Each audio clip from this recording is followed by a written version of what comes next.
This Storm Team forecast is sponsored by Kokonas Furniture and Mattress First Stores in South Zanesville, Maple and Adair in Zanesville, and now Route 79 in Heath.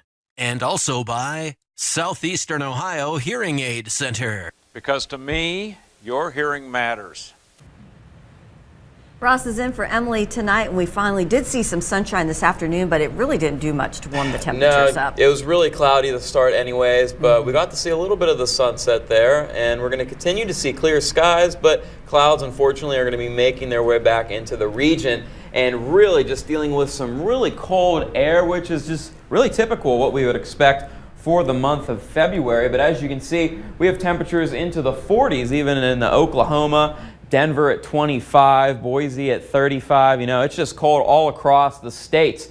And just taking a little more closer look, more locally I should say, we're really dealing with a strong area of high pressure, which is basically just blowing in cold, dry air to the surface, which is really drying out a lot of this region here. As you can see, there's really not any cloud coverage there, and that's because of the high pressure in place overhead. So we see the clockwise circulation of the system, which is bringing that cold air from the northwest down to our region, but we're still hanging on to a few clouds out there, but nonetheless, it's still pretty cold out. Looking at temperatures at 24 in New Philadelphia. If you're watching in Cambridge, you guys are at 25, 24 in Stockton, 25 here in Zanesville, and 23 in Mount Vernon. And it was pretty breezy today, and we're still hanging on to a little bit of a breeze off into the western area, west at 14 miles an hour in Mount Vernon. And then when we add that wind chill factor into play, you can see it's feeling like it's into the low teens in Mount Vernon now, 14 in Newark. So wind chill factor won't really be much of a factor heading into the overnight, but we're going to be dealing with clear skies and calm winds, which will ultimately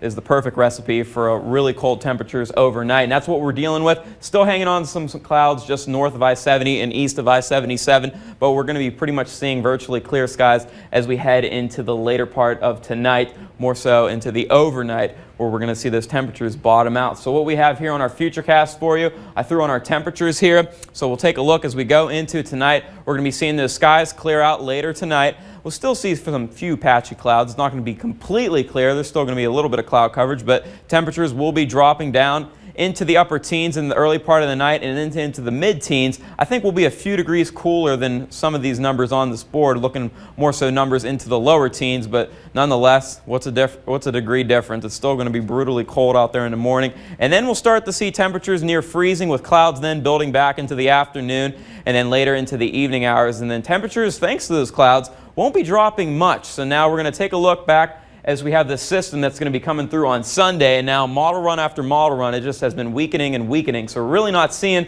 much, if any, snow out of this system, mainly just a little bit of a wintry mix throughout the evening hours on Sunday. Other than that, it's going to be a pretty hit or miss, see some flurries, that sort of thing. So looking for tonight, mostly clear, cold and quiet with lows right around 10 degrees. And for tomorrow, not much recovery with temperatures right around freezing, but we'll start to see that change in the wind direction coming from the south. Slowly but surely, it'll start to bring some warmer air into the region. Looking at your 7-day forecast, we're seeing temperatures into the 40s on Sunday. Then into Monday, we'll have a little bit of a dry spell and temperatures near 57 degrees on Tuesday, Carolyn. We could even have a chance of thunder in the forecast.